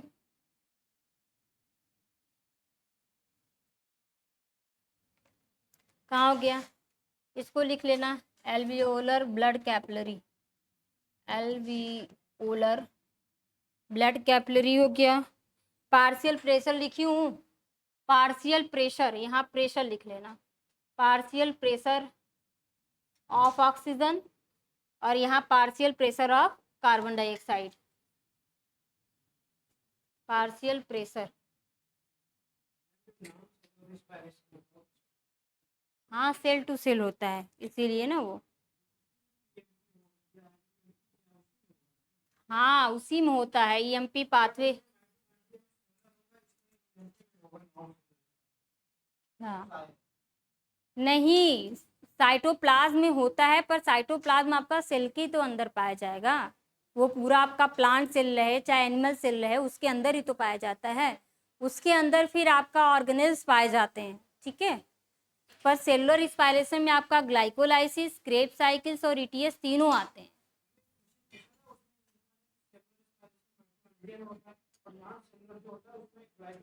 देखो, ग्लाइकोलिसिस जो है ना, उसको ऐसा माना बहुत कंट्रोवर्शियल टाइप का है, उसमें एरोबिक एनारोबिक दोनों हो रहा है, इसलिए उसको ऐसा कहा जाता है। ठीक है, तो उसको आगे जब लिखवाएंगे तो उस एक्सेप्शन के साथ समझा देंगे। ठीक, यहाँ लिख लीजिए, इसमें लिख लो ऑक्सीजनेटेड, इसी में लिख लेना ऑक्सीजनेटेड ट्रांसपोर्ट, देखो ऑक्सीजनेटेड ट्रांसपोर्ट, ऑक्सीजनेट नहीं oxygen, oxygen transport,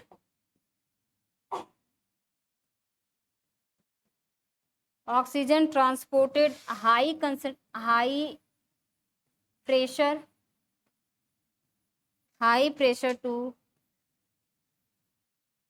lower pressure by diffusion in alveoli to blood vessels. Hence, blood become oxygenated. इसलिए ब्लड कैसा हो गया, ऑक्सीजनेटेड हो गया। इसको लिख लीजिए, और बाकी इंटरनल जो है मैं उसको कल समझाऊंगी। ठीक है, आज इतना लिख लीजिए, कल इंटरनल समझाऊंगी।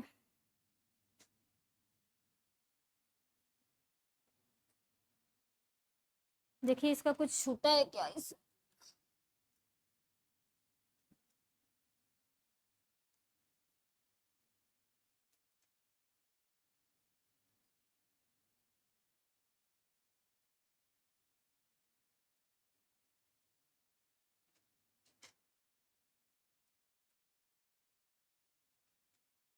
यहाँ तक हो गया।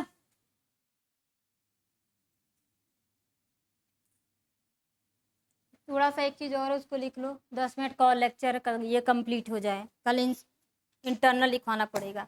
यहाँ तक बेटा आपका क्या आ गया, ऑक्सीजन आ गया। ठीक है, अब ऑक्सीजन का हमारे ब्लड में किस तरीके से ट्रांसपोर्ट होता है, ब्लड के प्लाज्मा में कितना परसेंट होगा, हीमोग्लोबिन में कितना परसेंट होगा। ठीक है, उसी तरीके से कार्बन डाइऑक्साइड का हमारे ब्लड के प्लाज्मा में कितने परसेंट ट्रांसपोर्ट होते हैं, कितना परसेंट हीमोग्लोबिन के साथ ट्रांसपोर्ट होते हैं। इस चीज को इसमें लिखना, और ये डेटा बहुत इंपॉर्टेंट है। लिखो ट्रांसपोर्ट ऑफ ऑक्सीजन, लिखिए इसी में लिखिए ट्रांसपोर्ट। अब तो हमारे ब्लड में क्या आ गया, ऑक्सीजन आ गया ना, ट्रांसपोर्ट ऑफ ऑक्सीजन। ऑक्सीजन हमारे ब्लड में कितना कितना परसेंट ट्रांसपोर्ट होता है। हमारे ब्लड में आरबीसी भी पाई जाती है, हीमोग्लोबिन पिगमेंट भी होता है, उसमें प्लाज्मा भी होता है।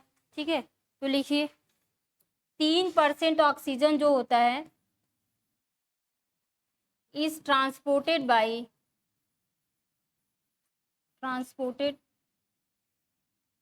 By blood plasma. किसमें होता है, ब्लड के प्लाज्मा में 3% ऑक्सीजन चला गया। ठीक, 97% जो ऑक्सीजन है वो कहाँ चला गया, ऑक्सीजन इज ट्रांसपोर्टेड, हाँ very good, transported by haemoglobin, haemoglobin, haemoglobin. ठीक है, किससे ट्रांसपोर्ट हो गया, हीमोग्लोबिन के साथ ट्रांसपोर्ट हो गया, तो इसको कहते हैं ऑक्सी हीमोग्लोबिन। कौन सा प्रोडक्ट बनाएगा, oxy haemoglobin, oxy haemoglobin product बनाता है। ठीक है, तो इसके बाद आप लोग यहीं पे लिख लेना, एक हीमोग्लोबिन का मॉलिक्यूल 4 ऑक्सीजन के मॉलिक्यूल से इस तरीके से बाइंड होता है, देख रहे हो, यहाँ और यहाँ। एक हीमोग्लोबिन का मॉलिक्यूल 1 2 3 4 ऑक्सीजन के मॉलिक्यूल से बाइंड होगा, तो लिखेंगे 1 हीमोग्लोबिन का मॉलिक्यूल बराबर 4 ऑक्सीजन के मॉलिक्यूल से बाइंड होता है।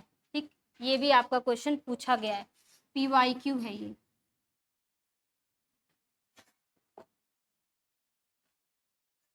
तीसरा लिखिए, इसमें उसी चीज को यहाँ लिख लो, 4 oxygen molecule binded by 1 haemoglobin के मॉलिक्यूल से। ठीक है, और एक मायोग्लोबिन का मॉलिक्यूल हाँ, हमेशा किससे बाइंड करेगा, आर बाइंडेड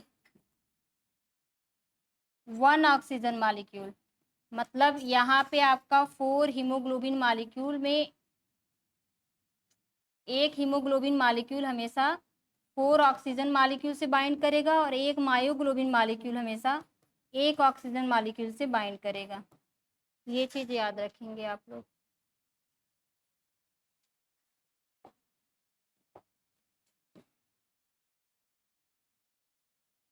लिखो, 1 ग्राम of haemoglobin transported by 1.34 ml of oxygen. कहा गया, नोट में लिखिएगा और इससे आपके न्यूमेरिकल्स आते हैं, ठीक है। ये आपका PYQ बन चुका है। इसमें लिखा गया है कि अगर 1 ग्राम हीमोग्लोबिन का क्या है, अगर 1 ग्राम हीमोग्लोबिन है तो उसमें लगभग ऑक्सीजन के मॉलिक्यूल्स कितने होंगे, 1.34 मिलीलीटर ऑक्सीजन में आपके 1 ग्राम हीमोग्लोबिन में 1.34 मिलीलीटर क्या होता है, ऑक्सीजन प्रेजेंट होता है। तो 100 ग्राम हीमोग्लोबिन में लगभग आपका कितना होता है, 20 ml ऑक्सीजन के मॉलिक्यूल्स होते हैं, ठीक है, ऑफ ऑक्सीजन मॉलिक्यूल। क्वेश्चन पूछ देगा इस तरीके से कि 1000 ग्राम हीमोग्लोबिन में कितने ऑक्सीजन के मॉलिक्यूल्स होते हैं, क्या बताओगे। 1000 ग्राम या 1 kg में, ठीक है, चलो 1000 लिख लो। 1000 ग्राम में कितने ऑक्सीजन के मॉलिक्यूल्स होंगे, जब 100 में कितना है, 20 है, तो 1000 में कितना हो जाएगा, बटे 20 कर दोगे, काट दोगे, कितना आएगा जी, 2 पच्चे 10, 50 होगा क्या, कितना होगा देखो, मुझे याद समझ में नहीं आ रहा, देखो मैथ लगाओ। जब 100 में 20 है तो कितना आएगा, 200। हाँ, तो उसको कैलकुलेट कर लीजिए। जब 100 में 20 है तो 1000 में, हाँ 5 ये होगा ना, गुड़े 20। हाँ,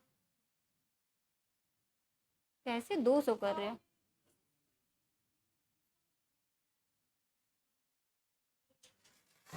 20 बटे 100 गुड़े 1000, हाँ 200 लगा लीजिएगा मैथ आप लोग, ठीक है। जिसको मैथ आता है मैथ लगाए, ये कैलकुलेशन होगा। या तो दे देगा 100 ग्राम न दे करके दे दे वो कि अगर 5 ग्राम हीमोग्लोबिन के मॉलिक्यूल्स में कितने ऑक्सीजन के मॉलिक्यूल है, जब एक में 1.34 है तो 5 में कितना हो जाएगा, 5 गुड़े 1.34, तो उसको मल्टीप्लाई करके देख लो कितना आएगा।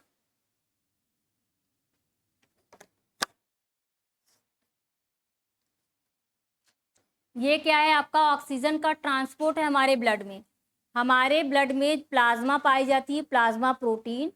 प्लाज्मा में 3% ऑक्सीजन ट्रांसपोर्ट हो जाता है और मैक्सिमम ऑक्सीजन कहाँ जाता है, हमारी हीमोग्लोबिन में। आरबीसी में जो आपका पिगमेंट पाया जाता है, हिम पिगमेंट, उसमें क्या, उसी के कलर, उसी के वजह से उसमें फेरिक आयन पाया जाता है, ठीक है, Fe, जिसके वजह से हमारे हमारे ब्लड का कलर कैसा होता है, रेड कलर का या ब्रिक रेड कलर का होता है। तो ये जो हीमोग्लोबिन है उसी से ऑक्सीजन के मॉलिक्यूल्स बाइंड कर लेंगे तो उसको क्या कहेंगे, ऑक्सीजन बाइंड किया हीमोग्लोबिन से, क्या कहेंगे, ऑक्सी हीमोग्लोबिन। 4 ऑक्सीजन के मॉलिक्यूल्स एक हीमोग्लोबिन से बाइंड करते हैं और मायोग्लोबिन से एक ऑक्सीजन सिर्फ मॉलिक्यूल्स बाइंड करेगा, ठीक है। इसी चीज़ को मैंने ऊपर लिखा है।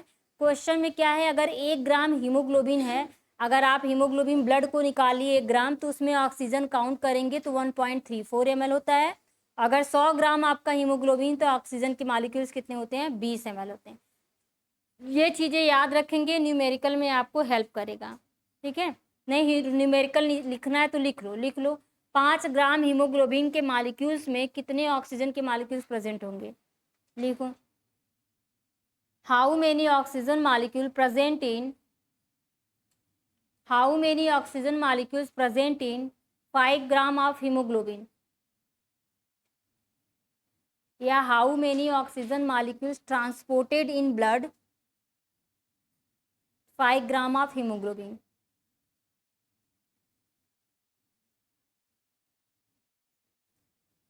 How many oxygen molecules transported in blood of 5 gram of haemoglobin, 5 gram haemoglobin में ऑक्सीजन के कितने मॉलिक्यूल्स ट्रांसपोर्ट होते हैं बताइए। लिखिए आप लोग, 1 ग्राम के लिए 1.34 है, तो 5 ग्राम के लिए 5 इंटू 1.34 मल्टीप्लाई कर देंगे, कितना आ जाएगा। हाँ, तो इतने ग्राम और ऑक्सीजन के मॉलिक्यूल्स आपके 5 ग्राम मिलीलीटर ऑक्सीजन के मॉलिक्यूल्स 5 ग्राम हीमोग्लोबिन में प्रेजेंट होते हैं। ठीक है, या तो ये डेटा दे के पूछेगा या तो इस तरीके से न्यूमेरिकल बना देगा। ये आपका क्या था, ट्रांसपोर्ट ऑफ ऑक्सीजन। लास्ट लिख लीजिए, ट्रांसपोर्ट ऑफ कार्बन डाइऑक्साइड। लिखो, ट्रांसपोर्ट ऑफ कार्बन डाइऑक्साइड। ठीक है, हमारे ब्लड में कार्बन डाइऑक्साइड का ट्रांसपोर्ट। ठीक है, लिखिए 7% carbon dioxide transported by plasma. ठीक है, ब्लड प्लाज्मा, उसमें कितना था 3% था, 3% उसमें था, इसमें कितना है 7%। और यहाँ पे आपका 23% CO2 ट्रांसपोर्टेड बाई हीमोग्लोबिन। और ये हीमोग्लोबिन से जो बनाता है तो उसको क्या कहेंगे, कार्ब एमिनो हीमोग्लोबिन। क्या कहते हैं, कार्ब एमिनो हीमोग्लोबिन। ठीक है, ये जो प्रोडक्ट बनाता है वो ऑक्सी हीमोग्लोबिन था, इसमें क्या है कार्ब एमिनो हीमोग्लोबिन। ठीक, और जो 70% सबसे ज्यादा है CO2 का ट्रांसपोर्ट होता है बाई कार्बोनेट आयंस के through, transported by carbonate ions H3PO4, नहीं एस क्या था जी, CO3 है क्या, हाँ HCO3-। ठीक है, तो क्वेश्चन पूछा गया है कि CO2 का ट्रांसपोर्ट मैक्सिमम किस में होता है, बाई कार्बोनेट आयंस में। ठीक है, ये क्वेश्चन पूछा गया है 70%। ठीक, यहाँ PYQ लिख लीजिएगा। और ये भी पूछा गया है कि हमारे हीमोग्लोबिन से अगर CO2 बाइंड करता है तो कौन सा प्रोडक्ट बनाता है, कार्बो एमिनो हीमोग्लोबिन। ये भी आपका क्वेश्चन पूछा गया है। ये क्या करेगा, हीमोग्लोबिन प्लस CO2 ये बाइंड कर लेता है तो ये प्रोडक्ट बना लेता है।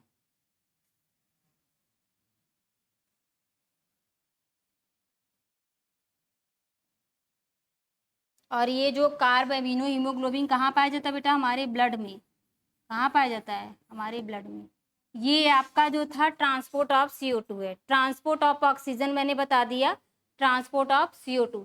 इनहेलेशन के दौरान आपको इतनी सारी चीज़ें याद होनी चाहिए। तो इनहेलेशन होता है, ठीक, इनहेलेशन और एक्सहेलेशन दोनों इसमें रिस्पॉन्सिबल है। ठीक है, अब आप लोगों को कल पढ़ाऊंगी इंटरनल रिस्पायरेशन। ठीक है, और परसों आप लोगों का सैटरडे को क्या है, टेस्ट रहेगा। ओके, तो टेस्ट में सबको आना कंपलसरी है, टेस्ट आके देना है। जिसको जितना आएगा करेगा, जिसको नहीं आएगा कोई बात नहीं, मॉडल पेपर रखे रहना। जब आपका होगा ALT GIC ये वो, तो फिर आप लोगों को जाके कहीं मॉडल पेपर करना नहीं पड़ेगा। ठीक है, कलेक्शन 10-12 के रहेंगे तो अपना रिवीजन कर लेना। ठीक, और कोशिश किया करो कि मॉडल पेपर पे कि जो मैं दे रही हूँ आप लोगों को मॉडल पेपर, उस पर कुछ टिक उक लगाने का नहीं, पेन से मत किया करो, पेंसिल यूज़ किया करो कि फिर बाद में हमको मॉडल पेपर रिवीजन करना पड़े तो मैं पेंसिल को इरेज कर दूँ, सर फिर उसको आराम से कर लोगे। और जहाँ मॉडल पेपर आप लोगों का वो होता है ना, उसका आंसर की डाउनलोड कर देती हूँ, तो जितना आपका सही है गलत है उसको करके उसी में जो आपका रहता है OMR शीट उसी के साथ स्टेपलर करके रख लेना। बाद में आंसर देखने में आप लोगों को सही रहेगा, नहीं बाद में फिर परेशान हो जाओगे कि मैम इसका क्या होगा उसका क्या होगा। वैसे तो वीडियो बना दी पर अब जो है मॉडल पेपर के सारे वीडियो नहीं बनेंगे, मुश्किल से 20 या 30 क्वेश्चन के बनेंगे, उससे ज़्यादा नहीं। जब सब मैं बना के डाल दूंगी तो कैसा मॉडल पेपर हो गया, वो तो खाली एडवर्टाइजमेंट के लिए किया गया था। ठीक, तो आज के क्लास में इतना ही। Thank you to everyone. यहाँ तक सबको समझ में आया ना, किसी को कोई डाउट? अभी तक आपने रिस्पायरेशन जो पढ़ा है बस सांस लेना और छोड़ना जानते थे, पर ऐसा नहीं होता है। इसको इतने डीप से आपको पढ़ना पड़ेगा। हमें कुछ करना नहीं है, बहका के पढ़ा के हट जाएंगे, पर जब क्वेश्चन नहीं मिलेंगे एग्जाम में, मैम ये सब कहाँ से पूछा है, इसलिए हर चीज़ें आप लोगों को डीप से लेकर के सब चीज़ें कॉन्सेप्ट क्लियर रखती हूँ कि कहीं से भी कोई भी क्वेश्चन दे दे आप लोग कर ले जाओगे।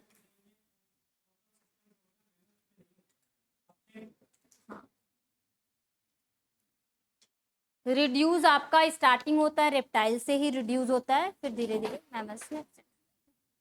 रीनल पोर्टल सिस्टम रहता है, पर हिपैटिक पोर्टल सिस्टम जो होता है हम लोग में पाया जाता है।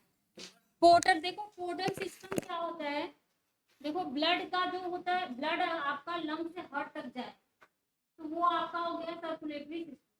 पोर्टल सिस्टम का मतलब होता है डायरेक्ट लंग हार्ट तक ब्लड नहीं जा रहा है, पहले ब्लड गया लीवर तक, लीवर से इंटेस्टाइन जा रहा है, फिर उसके बाद फिर आपका जा रहा है हार्ट तक। मतलब अगर ब्लड आपके 2 आर्गन से होकर के गुजरे हार्ट तक जाए तब वो आपका पोर्टल सिस्टम होता है। अगर लीवर से जा रहा है तो हिपैटिक पोर्टल सिस्टम में जाता है। ठीक है, तो इस तरीके से सर्कुलेटरी सिस्टम होता है। चलो ठीक है, आगे सॉल्व करते हैं।